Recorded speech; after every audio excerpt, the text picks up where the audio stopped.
Welcome to Tipping Point Show. I'm Jimmy Evans. I'm so glad that you joined me today, and today's program is going to be a little bit shorter because as you're watching this, I'm actually in Washington, D.C. I was invited to come to the Israeli embassy in Washington, D.C. to have a private briefing with the Israeli government, myself and some other leaders that will be there.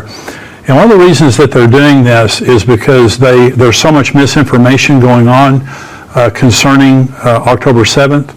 And we wrote an article and posted it on endtimes.com talking about a major movement right now that is accusing Israel of planning this entire attack on October 7th, orchestrating the kidnapping and the killing of their own people as a pretext of them invading Gaza, which is absolutely ridiculous. Unfortunately, it's gaining a lot of traction on social media, on TikTok, other places. There's been a lot of this is going around. Now we're seeing the pro-Palestinian rallies where they're actually saying that Israel is the one who did this. They're either saying it didn't happen or Israel's the one who did it. They're behind all this. You know, when it comes to Israel and anti-Semitism, people just are crazy. And I've said this before, anti-Semitism is not an ideology. It's not a belief, it's a spirit, it's demonic. Because no one can really articulate why everybody hates the Jews. And I'll tell you why everybody hates the Jews is because they came from God, because they hate God. Israel's existence is proof of God's existence. The only nation ever started by God was the nation of Israel. He started it with a man named Abram, who became Abraham. And so Israel's existence proves God's existence, and that's why Satan hates it, and that's why people who are ungodly also hate them. Anti-Semitism today is worldwide. It's like a cancer. It's spread all over the world, college campuses, Europe, America, you know, all kinds of people now all over the world, pro-Palestinian rallies, hating Israel, calling for all the different things that they're saying. But now what they're saying is it didn't actually happen. Babies weren't beheaded, you know, little girls and old women weren't raped, and all these people weren't murdered. And if it did happen, the Jews are responsible for it. So I'm as you're watching this right now, I'm actually in Washington, D.C., and I'll be at the Israeli embassy, and they're going to show us footage from October 7th, and that's something I'm not looking forward to seeing. But one of the reasons that they want us to see it is because they want to prove that it actually happened, and it was not the Israelis that did it, it was Hamas that did it. And unfortunately, when these attacks happened on October 7th, because of technology and the way that it is right now, they actually were live feeding the killing of the Jews, the unbelievable carnage that happened when over 1,000 terrorists invaded in the early morning hours the kibbutzes and also just the areas around Gaza there. And see, one of the reasons that they weren't expecting this is because Hamas had been telling Israel that they wanted to normalize relationships and they wanted to enter into a ceasefire. And Israel's never broken a ceasefire. Anytime that there's a ceasefire between Israel and the Palestinians or Hamas, they've always honored it. Every ceasefire that's been broken has been broken by Hamas or by the Palestinians. So Israel thought that they had peace with Hamas. And in the early morning hours, they came in and just did this unbelievable thing that they did. There's still many hostages that they're holding in an unbelievable way to manipulate Israel, to try to manipulate Israel, but it's not having the intended effect because Israel is still conducting their raids on Gaza and trying to destroy Hamas completely, and they will destroy Hamas. Regardless of how long it takes them, they will destroy Hamas. But we're going to be watching this footage, and we're going to be also, they're going to be talking to us about, you know, what they want us to do. One of the reasons I'll be there is because they want me to use my influence to help them. And one of the things I want to say to you who are watching this right now, and I know many of you, some of you may be on YouTube, but others, you're endtimes.com subscribers. I just want to say to you, please help me in whatever influence you have to let people know that October 7th was real, and it was real. It actually happened. Babies were beheaded, old people were killed, young people were killed, women were raped, these hostages were taken. It was a shocking demonstration of just barbarianism that happened on October 7th. Israel didn't do it. and it actually happened. Those are the two things we need to let people know. And I told you a couple of weeks ago that there was a pro-Palestinian demonstration less than a mile from my house. And it was shocking to me. I was driving down the street with my granddaughters. They had taken me out to eat lunch. And we were driving down the street and we saw this commotion up here on the side of the road, and we drove up there, and it was about 100 people, but more people were walking in from every direction, and they were waving pro-Palestinian flags and shouting that Israel was committing genocide in Gaza and that Israel was an apartheid state. And so all these kinds of things. It was shocking to me that it was happening in my neighborhood. The other thing that was shocking to me is how many cars were passing by honking in support of them. And this is what's happening. It's very popular to be pro-Palestinian right now. President Biden was giving a speech yesterday, and he was interrupted over a dozen times by these pro-Palestinian demonstrators that were demanding that they stop that they call for a ceasefire in Gaza. And so this nuttiness that's going on, this anti-Semitism that's going on right now, is one of the major end-time signs, because Zechariah 12, Joel chapter 3, both say that at the very end, all the world will march against Jerusalem. All the world will march against Israel. That's Armageddon. And so, in the past, we've seen anti-Semitism. We've seen it raise its head. But some people would say, and many people have said to me through the years, Jimmy, are you really telling me that this tiny little nation in the Middle East, the size of New Jersey, would be so badly hated that the nations of the world would march against them? And that seemed a little illogical and maybe far-fetched a year ago. Right now, you can see it happening. And so this is an article here. So I'm asking you, first of all, pray for me and the other leaders there. Pray for Israel in the midst of all of this deception, all this anti-Semitism. But I'm asking you to pray for Israel and use whatever influence you have to let people know that this is real. It was done by Hamas and not by the Israelis. Just whatever influence you might have. It might be at school, it might be at work, it may be with your friends, it may be with your family, or whatever, it may be online in social media. You stand on behalf of Israel. God says, I'll bless those who bless you, I'll curse those who curse you. And that promise is still true to this day. So let's be among the people who stand with Israel, blessing them and supporting them. But I'm talking about the nation of Israel and what's happening right now in the world. This is an article, and the headline is, EU threatens consequences for Israel's opposition to Palestinian state. Consequences. Now, I read to you, this is a guy that I'm going to mention here in a minute that I've read to you before. His name is Joseph Borrell. And it says, EU diplomats said on Monday in Brussels that a two-state solution is the only credible path to peace between Israel and the Palestinians after earlier threatening consequences, quote, consequences, if Israel continued to oppose the plan. We have to stop talking about the peace process and start talking about the two-state solution process. Joseph Borrell, the EU's High Representative for Foreign Affairs, told press at a meeting at the Council of the European Union's Foreign Affairs Committee. Now, you remember I read this article a couple of weeks ago. He's calling for forced two-state solution. This is Armageddon. This is what happens when the world marches against Israel to try to force them into a two-state solution.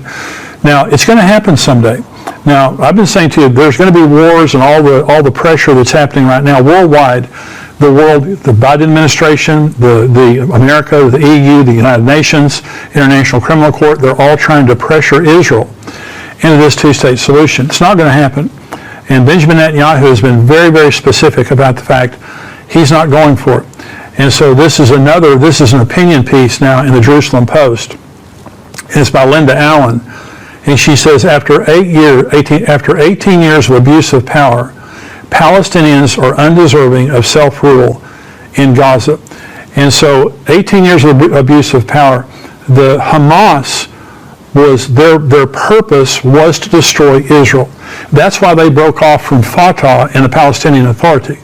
Is Fatah and the Palestinian Authority, through the Oslo Accords, they recognized Israel's right to exist. Now, they never really followed through on that in any practical way, but they recognized Israel's right to exist. Hamas would not recognize Israel's right to exist, and they existed for the purpose of destroying Israel. That's why Iran pumped hundreds of millions of dollars in there for them to build 500 miles of tunnels underneath. And this is an interesting thing. and Larry Huck said this on the show a couple of weeks ago, they have 500 miles of tunnels under Gaza, but they don't have one bunker for their citizens to hide in if there's an attack. And so they're all for the soldiers, they're all for the military, and they have used Gaza as a military installation to attack and destroy Israel. That's why Israel built a fence around it, because they had to protect themselves from Hamas, because Hamas's intentions since 2005 have always been evil toward Israel.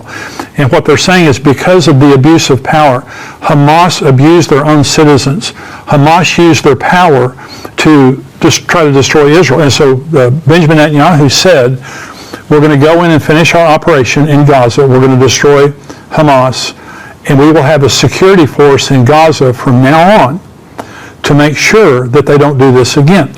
Now, this Joseph Borrell, EU, he's saying there's going to be consequences if you continue to resist this. They're going to resist this. And let me tell you why they're going to resist this. In 2005, under the George W. Bush administration, we forced Israel out of Gaza. Interestingly, 5 days later, Hurricane Katrina hit the Gulf Coast, the costliest natural disaster in American history up to that point in time. And immediately Jewish rabbis came out and said, that's because you forced us out of our land. That's what Joel 3 says, is that God is going to come into judgment with the nations on account of what they've done with Israel, and they've divided up his land. So the United States, in this Land for Peace operation, we forced Israel out of Gaza. Gaza is a lucrative piece of land on the Mediterranean. It is unbelievably fertile. It could be a Singapore. It could be the incredible, piece of property under the right hands. But Gaza's used it just for war purposes. And so in 2005, we forced Israel out with the promise of peace. If you give, they just want land. And if you'll give them this land, you're going to have peace. Well, what happened?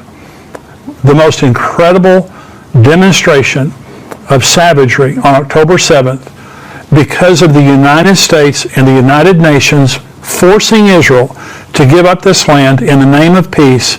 And now we see this carnage. And the most amazing thing is, rather than the world rallying behind Israel, many Christians have rallied behind Israel. The world has turned against Israel. And now they're condemning Israel, and they're saying this is genocide. Genocide is when you wipe out a group of people. There are 2 million residents of Gaza.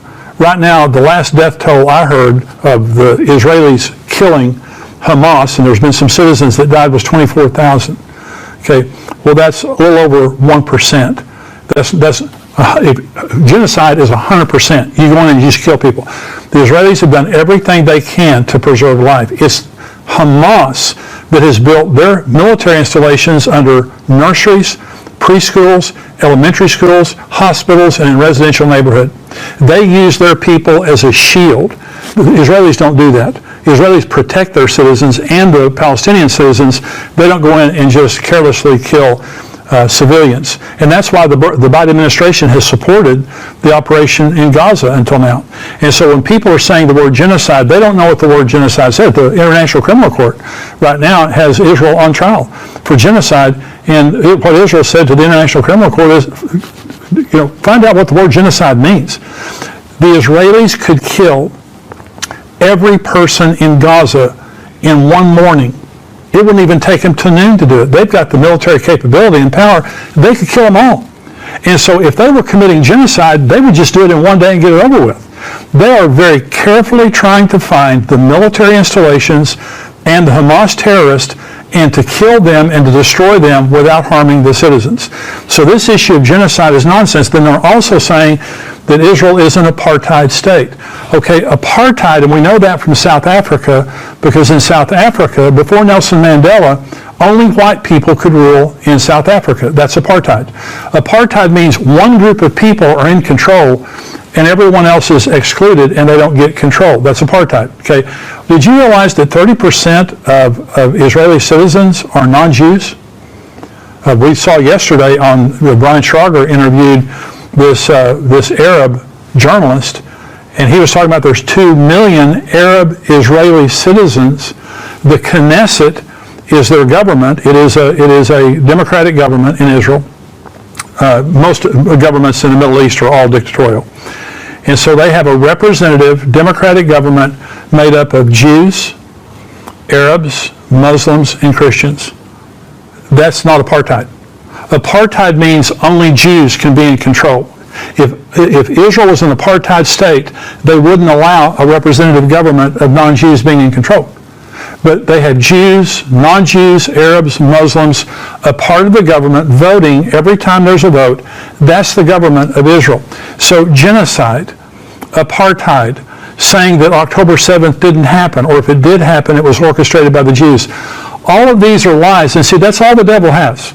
All the devil has are lies. And so what we're saying is the purpose of what we do here on Tipping Point and endtimes.com is to help people understand the truth about what's going on. And here's what's going on right now is this worldwide pressure of trying to force the Jews again, after the insanity of 2005 and forcing them out of Gaza and what's happened now. We're trying to force them again to give up Gaza, East Jerusalem, and the West Bank to the Palestinians and the Palestinian Authority. And so they're saying, we're not going to do it. It's just not going to happen. And so Joseph Borrell of the EU said, let's do it forcibly. Let's force them to do it. This will happen one day. Okay, the United Nations hates Israel. The United Nations has censored Israel more than all other nations of the world combined. They hate Israel. And I've said this before, they should be called the anti-Israel club. They hate Israel. And that's because all the nations of the world are turning against Israel. Thank God that the United States has helped Israel militarily and have stood with them during this time. However, we are trying to force them into a two-state solution. And Anthony Blinken, our Secretary of State, visited Saudi Arabia last week, and Saudi Arabia said, we would like to normalize relationship with Israel, but it will require them entering into a two-state solution. And Anthony Blinken told the Saudi Arabia, yes, that's what we're working toward. We're getting there. We're about to have a two-state solution. And Benjamin Netanyahu came out and said, we're not entering into a two-state solution. We're not doing that again. We've already done that, and it doesn't work. We're not going to do that. So I believe where we are right now is worldwide anti-Semitism, worldwide pressure on Israel to give up the West Bank, East Jerusalem, and the Gaza Strip, which they're not going to do. I believe that an Antichrist figure is going to step on this scene. When I say soon, it could be 10 years from now, 20 years from now. I don't see that happening. At some point in time, the Bible says that there's going to be this brilliant orator and brilliant tactician that steps onto the world scene and makes a deal with Israel. That's Daniel chapter 9, that he confirms a covenant with Israel for 7 years, and in the middle of the covenant, he breaks that covenant. He goes into the rebuilt temple in Israel and proclaims himself God. He's the Antichrist. Now, he won't show up as the Antichrist. He's going to show up as a brilliant answer man. And he's going to enter into a covenant with Israel that they think is a peace covenant, and they think is the answer. The world is going to celebrate the Antichrist. They're going to celebrate someone finally, made peace in the Middle East, something no one else has been able to do. He's done it. But in the middle of the covenant, he's going to break that covenant, and all hell will break loose. The Bible tells us in Zechariah 12, 13, 14 that 2/3 of the Jews will die. Jesus called it the Great Tribulation. He said there's going to be the abomination of desolation. He said then there will be great tribulation on the earth, so much so that if those days had not been cut short, no flesh would have survived. Listen, if you want to support us here at endtimes.com, there's two ways you can do it. One is by becoming a subscriber, $7 a month. You get the full Tipping Point show every week without advertisements, plus all the other podcasts and information that we have. We have updates from Israel every week. Dr. Mark Hitchcock has a teaching, a podcast every week, all kinds of things that we do. I answer questions. I bring a devotional every week, $7 a month. You can also give to us. You can go to endtimes.com right now. There's a donate button, and just give a gift. Nothing is too small, nothing is too large, and you can give a recurring gift. It's a huge blessing to us because we're in a war in the world right now spiritually. This is a very severe time, and I believe the most important message in the world right now is the gospel of Jesus Christ. And we preach the gospel, and people get saved through this show. But also, we have our Tipping Point Conference coming up, our Prophecy Conference coming up September 20th and 21st. The tickets are on sale right now. We have tickets. You can come physically. We also have live streaming that's available. Go to conference.endtimes.com. This is going to be a Friday night and all day Saturday. We're adding the Friday night, and we have Pastor Jack Hibbs. A lot of you are familiar with Jack Hibbs. He's very well known, has a television show that's on all the time, and a lot of you have been asking for us to have him. So he's coming to be a part. He'll be our keynote speaker on Friday night. I'll be there. Dr. Mark Hitchcock, Pastor Ed Young, Rabbi Jonathan Kahn, of course, Billy Crone will be there also. We have a big lineup, and we have coming this year Max Lucado. Max is a dear friend of mine. He is the #1 best-selling Christian author of all times. His books have sold more copies than any other books except the Bible. He is a brilliant teacher, and he's going to be teaching. He's written books and speaks on the end times. You're going to want to hear him. He's going to be fascinating. So we've got a great lineup of speakers. I want you to be a part of it. So go right now to conference.endtimes.com. You can select your seat there. We have all different kinds of pricing and seats available. And so you need to get it while they're still available, because we're expecting this to fill up this year. Go right now to conference.endtimes.com. Want to see you there.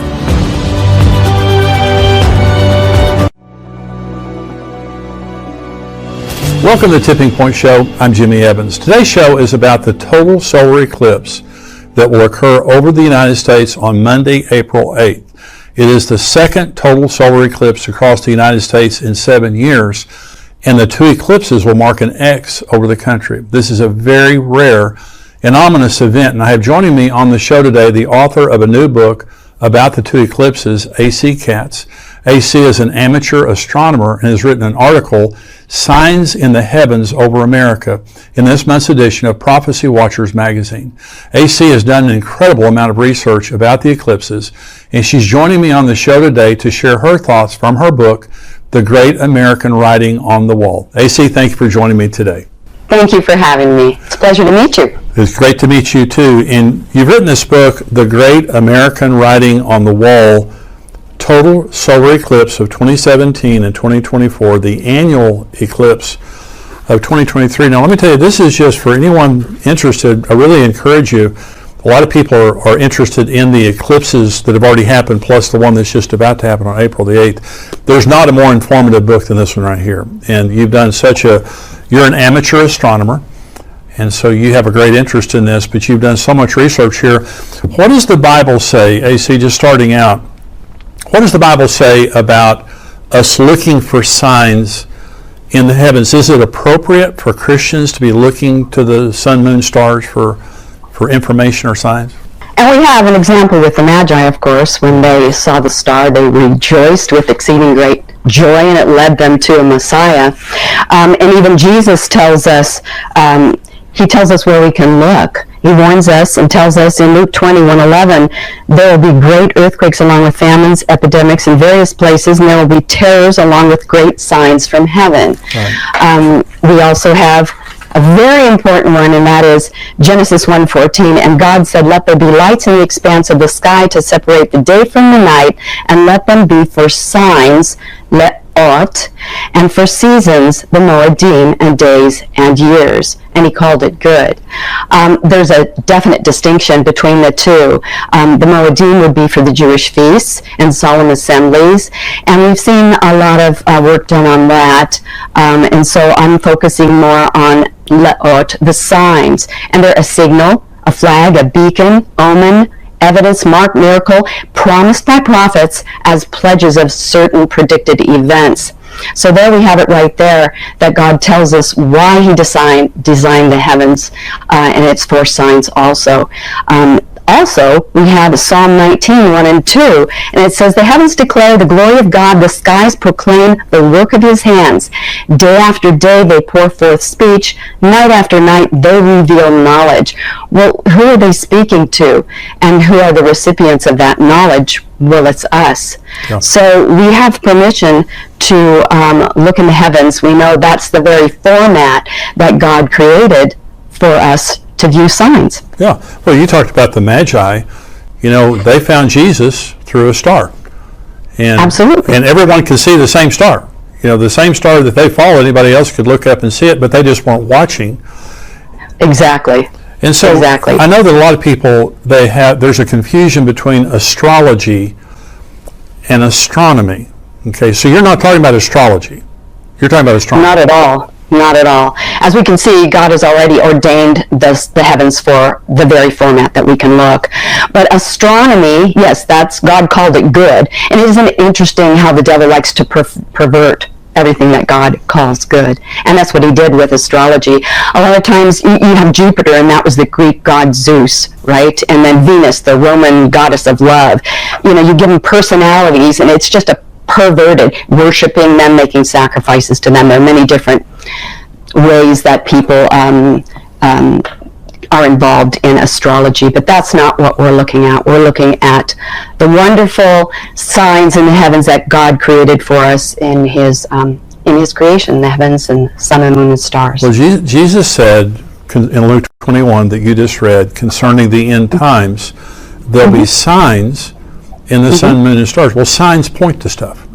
Yes, absolutely. Like when you're on the highway and you see a sign that says, Albuquerque 100 miles, is pointing you to the fact that you're getting close. So these signs that we're seeing, and there have been other signs astronomically, the Revelation 12 sign that happened in 2017, which you talk about in your book, unbelievable sign there. But this is not the only sign, but these there's 3 eclipses we're going to talk about, but this is a major sign of something happening to America. Do you believe that? Absolutely. And interestingly, the 2017 eclipse was exclusively over the United States.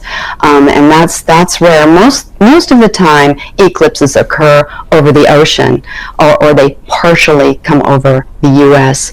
But for it to occur just on the United States and go across 14 contiguous states is rare. Eclipses in themselves are not necessarily rare, but for them to, before the August 27th, the last eclipse visible from coast to coast was almost 100 years earlier, on June 8th, 1918, but it wasn't exclusive to our nation.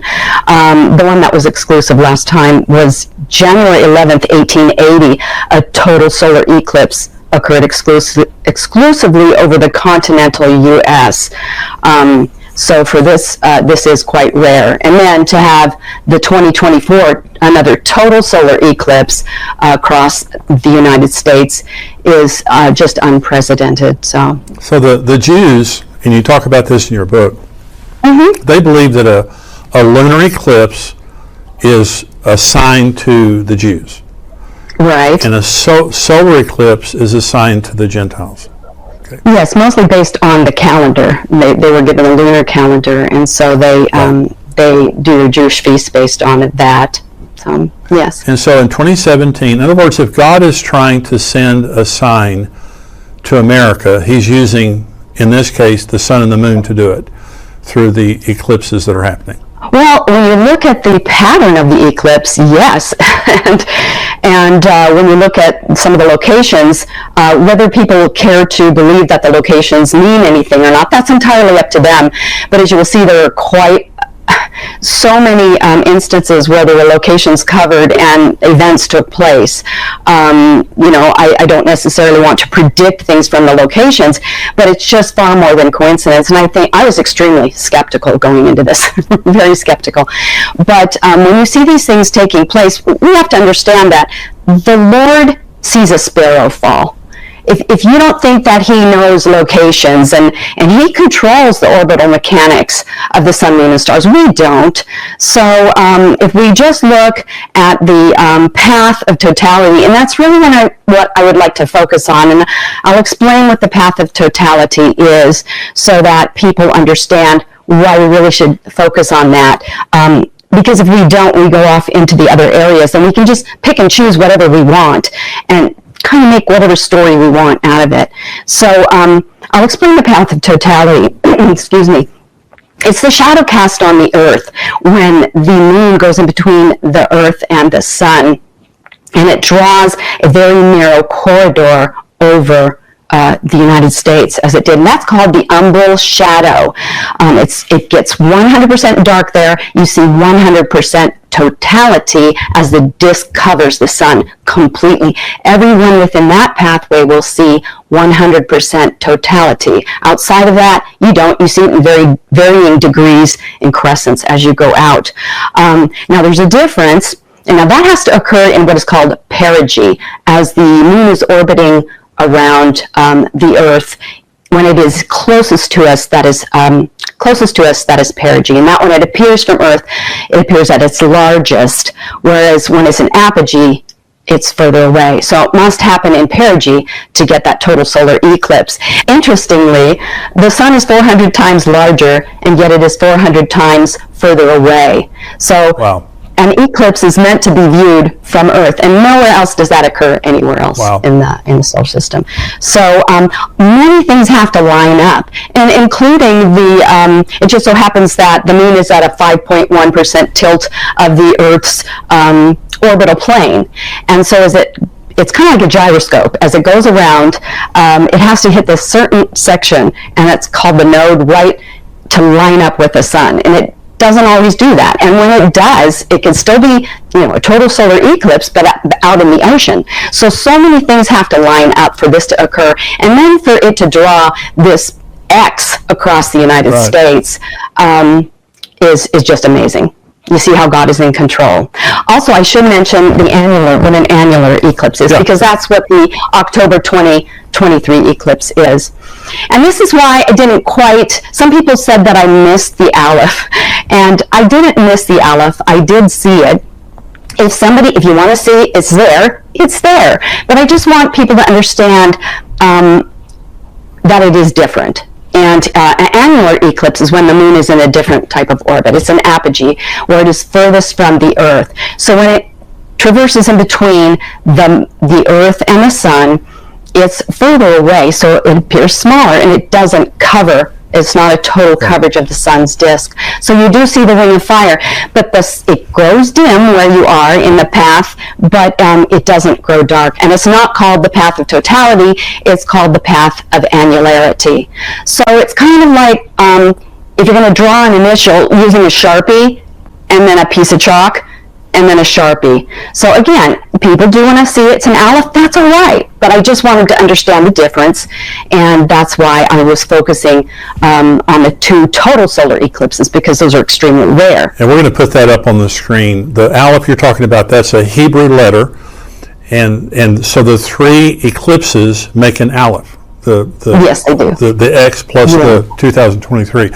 And so, and I think that's very significant, AC. Yes. but even the X by itself is significant as it relates to the Hebrew. Right. Yeah. One thing I was covering before about the Aleph is, yes, it makes the Aleph, but even if you're just focusing on the 2017 and the 2024 eclipse, because they are both total solar eclipses and 7 years apart, the 2017 eclipse does cover a location called Alpha, which is just Aleph in Greek.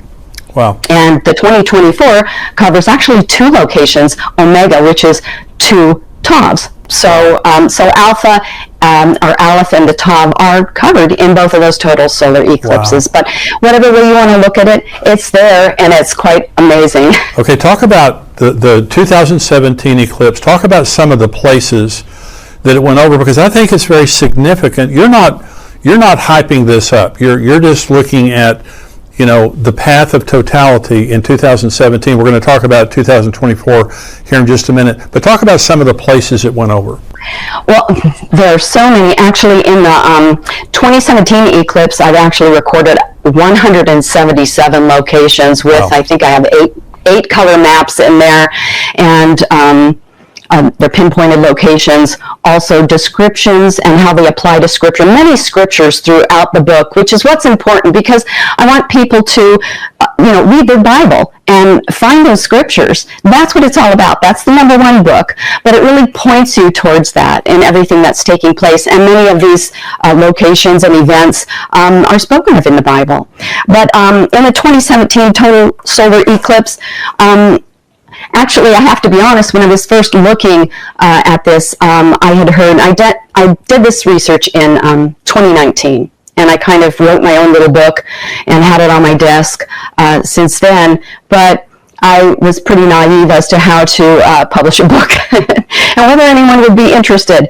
But my goal was to find out if these locations that I was hearing about and seeing in maps were indeed true or kind of hyped. I didn't know. But so I did, having seen the map of 7 Salems, I wanted to check and see if there were indeed 7 Salems. And I'm sorry, I don't want to disappoint people, but the map that's going around, there's no Salem, Wyoming in the path, and Salem, Missouri does exist, but it's not in the path of totality. And if people find other ones, I would be just as excited as them to see those. But really, it's mostly Oregon, Idaho, Kentucky, Nebraska, and I think South Carolina. I have it marked down. But and it's in the book. But while doing that, I found so much more. I was stunned to see that at the beginning of the 2017 eclipse, and I see it as a 7-year period. You have this whole eclipse across. At the very beginning of the 2017 eclipse, you see the city of Donald. And I thought, Donald, that's, everybody knows who Donald is, especially back in 2017, right? There was only the Donald. Well, he just so happened to become the President of the United States at that time. He was 70 years old. It was 70 years from the UN decree to reestablish Israel. Wow. The city of Donald is actually part of the Salem Metropolitan Statistical Area, and we know that Salem is another name for Jerusalem, right. Jerusalem. And then December 6, 2017, he announced that something no previous president officially declared while in office, and that is Jerusalem is the capital of Israel. And he opened the U.S. Embassy there in May 2018. So there you have a location. It's just there. It can't be denied. The eclipse crossed it, and these events took place. So you can't ignore that. But if people want to call it coincidence and don't think it means anything, that's up to them. That's all right. But then we move on to McCain Guard, which was another location just a little bit further. We look like, if you're going to stretch it out over a 7-year period. And then Senator McCain passed away. There's so many other locations, I can't go through all of them, but there's a grouping of Salem, Shiloh, and Fair Dealing. Very interesting, because on September 15, 2020, the signing ceremony for the Abraham Accords by Trump's son-in-law, Jared Kushner, occurred on September 15, 2020. And that's Salem, Shiloh, and Fair Dealing. And that's pretty amazing if you delve into that further. I'll mention some others, and then we can move on to the crossover point. There is a location, as you get further towards the middle of the 2017 eclipse, and that's St. Joe. Now, it didn't say St. Joseph or Josephine or anything. It's just St. Joe. Now, some people may say this is a stretch, and that's fine, but you have Joe and Saint, and Joe Biden became the president in 2021, and he's also Catholic. So, okay, maybe it's a stretch, but it's right next to Washington Defiance together, which had January 6, 2021. So I know you can say it's a stretch, but it's there. I didn't make it up. So we'll go on to the crosshairs of the 2017 and 2024 eclipse. Now, there's a crossover point. But what I'm going to focus on is you have the path of totality, right, where everyone in that path, in the umbral shadow, sees 100% of the eclipse. Just as it moves away from the center of that umbral shadow, the duration is going to be shorter. So what I was looking for was the location that was right on the crosshairs and the longest duration. And what I found, the closest town in the crosshairs on the exact astronomical map is Maconda, and that's Maconda, Illinois. Now, I know some people say it's Carbondale, and Carbondale is a large city. It is still within the path of totality, but it isn't in the depth of the umbral shadow as Maconda is. And interestingly, the word Maconda in African origin means woman of strength, and in Sanskrit origin, which is an ancient language of India, is woman of power. And Kamala Harris has long identified as both Black and East Indian.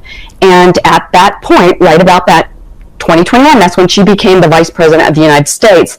So not only is she the second African American woman and the first South Asian American senator in history, but she is presently the Vice President of the USA, and she is the most powerful woman. And again, with Donald Trump and Kamala, it doesn't matter whether you like them or dislike them. That has nothing to do with it. These are just the facts. Yeah. So, and what I found also interesting was with Makonda, I wanted to find out, well, okay, what else is special about Makonda? And I found out that the Black Vulture Festival occurs there, the annual Black Vulture Festival. And that was really interesting to me because, they gather there. And if we look to Jesus, and what he was saying was he was pointing out towards the end the spiritual decay and spiritual deception that would be taking place. In Matthew 24:28, he says, just as the gathering of vultures shows a carcass is nearby, so these signs indicate the end is near. So, has America become a carcass? Well, personally, I think it has. I think it's a carcass the vultures are circling above, just waiting to swoop down. That's how I see it. And as we know, with the black vulture, it says in Leviticus 11:13, and these you shall regard as an abomination among the birds. They shall not be eaten. They are the abomination, the eagle, the bearded vulture, and the black vulture. And the eagle it's speaking of is not the American bald eagle. It's a type of vulture. But the black vulture. And then, of course, in Revelation 8:2, Babylon the Great is fallen, and has become the habitation of devils, and the hold of every foul spirit, and a cage of every unclean and hateful bird. So I think it's something that we need to take a look at. And the black vultures haven't been migrating there for very long. I think maybe it's 20 years. I could be wrong about that. But the point is they're gathering there. And to me, we're a carcass. I'm sorry, but that may not make people very happy. But then also within that area is Giant City State Park, right there in the crossovers. Where have we heard of giants before? Well, Genesis 6, right? And again, Giant City State Park was named for its unique impressions. It looks like it was inhabited by Nephilim and giants, thousands of years ago. But when did we hear about giants? Well, Jesus said in Matthew 24, as it was in the days of Noah. That's right. And the days of Noah were not really a party time. I know a lot of people say, well, it was business as usual, and they were being given in marriage. It wasn't the type of marriages that we have going on, nice receptions with big tall cakes and white gowns and throwing bouquets all over the place. It was entirely different. And if people want to look back on Genesis 6 and find out what was taking place at the time, in Genesis 6:4, there were giants in the earth in those days, and also after that, when the sons of God, B'nai Ha-Elohim, came unto the daughters of the men. Benot Ha-Adam is the word that was used in Hebrew. So you can see it's daughters of men. But B'nai Ha-Elohim is spoken in Job 38:7, and at that time he was talking of the sons of God. That was before Adam was ever created. So it's not the sons of Seth when he speaks of B'nai Ha-Elohim here. Came in unto the daughters of men, and they bore children unto them, and the same became mighty men who were of old, men of renown.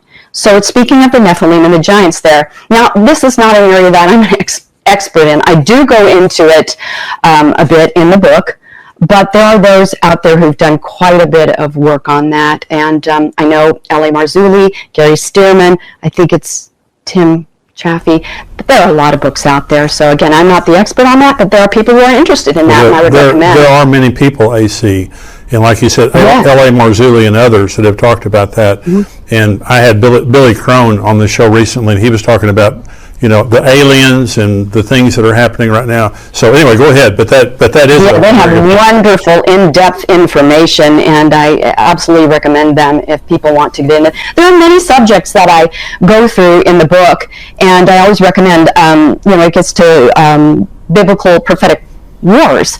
Go to Bill Salish. That is not my area, but do that. So anyway, as you go into Giant City State Park, we find the Devil's Stand Table, amazingly.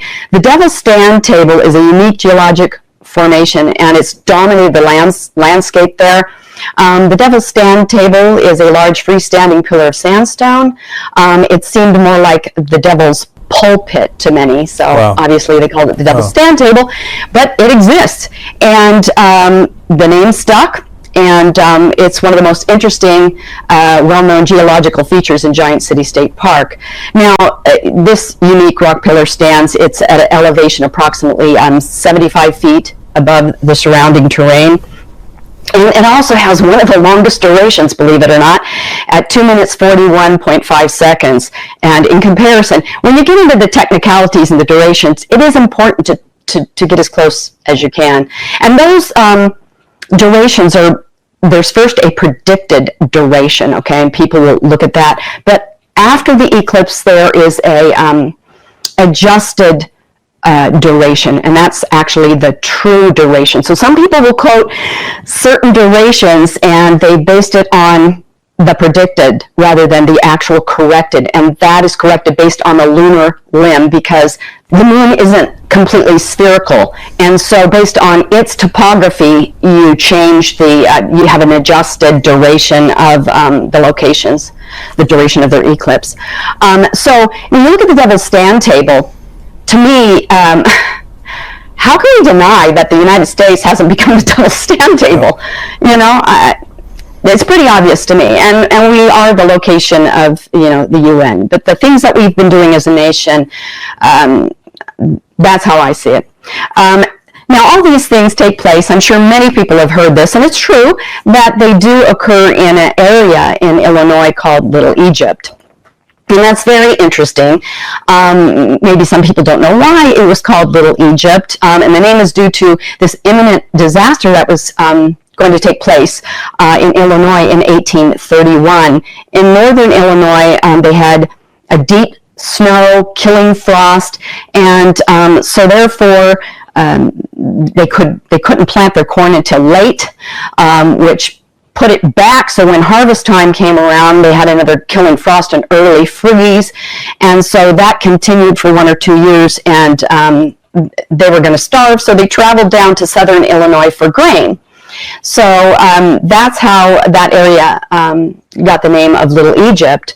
But you can see a type of template. It's very similar to being that it's in Egypt. I see the eclipse being that it's 2017 to 2024 is a 7-year period, and then we have the 2024 eclipse. And I see this possibly a 7-year. I mean, it could be 2, it could be longer, but you have the 7 and the 7, and you have Joseph who, in interpreting Pharaoh's dream, he said there were going to be 7 years of preparing and 7 years of famine. And that's true. They had to store grain for those years of famine. I see it here, if you want to prepare, because we do have food shortages, and it's likely that we will in the future. But more importantly, we need to prepare spiritually. We need to prepare. We prepare for everything else, but we don't prepare for eternity. Yeah. And we need to focus on that, because not only may there be food shortages, but most of all, I think we're going to see a 7-year famine of spiritually, because of the trajectory of this United States. So I definitely see a comparison there. And another thing that Joseph explained to Pharaoh in Genesis 41:32, and the dream, this is Joseph, he said, and the dream was repeated or doubled to Pharaoh twice, because the thing is established by God, and God will shortly bring it to pass. So here we have this 2017 eclipse going over these crossover points. And then we have the 2024 eclipse, so it doubles again. This is going to occur in the path of totality during the crossover point with these same locations in 2024. So we do have a doubling. So I think that's something, to pay attention to. Hope you enjoyed today's show. Listen to see the entire Tipping Point show. Go to endtimes.com. Become a subscriber for $7 a month. Love to have you as a subscriber. But I hope that this information has been helpful to you. And listen, you can give to us on endtimes.com. You can go and you can give a donation one time. You can give a recurring donation.